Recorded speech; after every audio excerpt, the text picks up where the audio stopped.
Bonjour, aujourd'hui un livre extraordinaire que j'ai découvert, un tout petit livre, mais alors avec une histoire, il faut y penser quoi. C'est quelle imagination pour trouver cette histoire. Et je trouve ça magnifique, je vous le présente tout de suite. C'est un auteur japonais et ça se passe à Tokyo. Ça s'appelle Tant que le café est encore chaud. Alors pardonnez-moi le nom de l'auteur, Toshikazu Kawaguchi, je pense, que je ne sais pas si je le prononce bien, veuillez m'en excuser.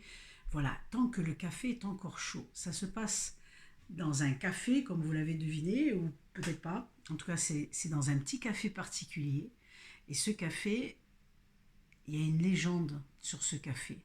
C'est tellement particulier que, évidemment, tout le monde veut venir dans ce café. Alors déjà, vous avez une ambiance extraordinaire. Et il se trouve que la légende de ce café est tout simplement que à l'intérieur de cet endroit, on a la capacité, en dégustant un café, de retourner dans le passé. Ça, fallait retourner dans le passé. Par contre, tout le monde ne peut pas y aller parce qu'il y a beaucoup de règles qui font que, qui doivent être respectées. Autrement, il se passe évidemment des choses sur... vous allez vivre des choses particulières. Et ces règles sont très difficiles parce que on retourne dans le passé. Alors on retourne dans le passé en général parce qu'on veut arranger des choses, sauf que là, on retourne dans le passé, mais on ne change pas le présent. Ça veut dire qu'on n'arrange rien.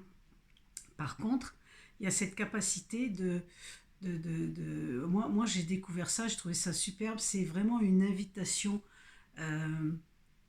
une invitation à être peut-être plus à l'écoute des uns et des autres, en tout cas dans un couple ou avec des amis ou avec ce qui se passe.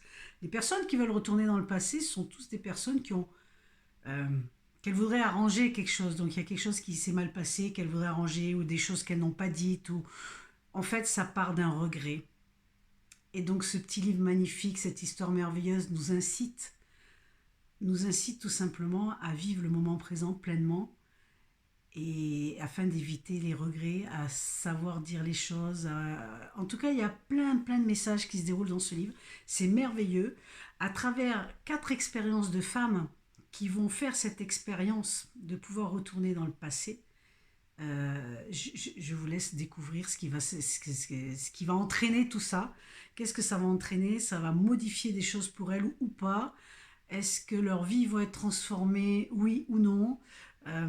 Écoutez, je vous laisse découvrir ça. C'est une pure merveille. Ça se lit très vite, regardez. Et en plus, vous avez le tome 2 qui est aussi gros que ça. Mais on n'a qu'une hâte, c'est de lire le deuxième, le tome 2, parce que c'est fantastique.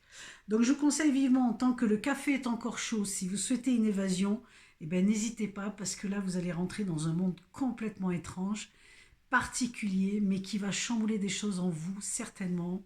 Et voilà, et comme je dis toujours, si vous avez l'élan du cœur, les amis, n'hésitez pas, partagez. Et vous voyez, c'est un livre quand même, il y a eu le prix des lecteurs pour la sélection 2023.